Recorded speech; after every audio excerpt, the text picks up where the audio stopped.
মা মা মা মা মা মা মা মা কি হয়েছে বল? মা অনেকদিন ধরে বাবাকে তো ফোন করছি, বাবা উত্তর দিতে পারলো না।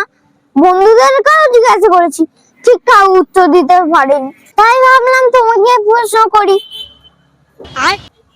যদি প্রশ্নের উত্তর পারো তাহলে पैसा ही पैसा होगा। বল বল, কি প্রশ্ন আছে বল তাড়াতাড়ি। প্রশ্নটা হচ্ছে, ইফ যদি ইস হয় বাট কিন্তু নট নয়, হোয়াট মানে কি?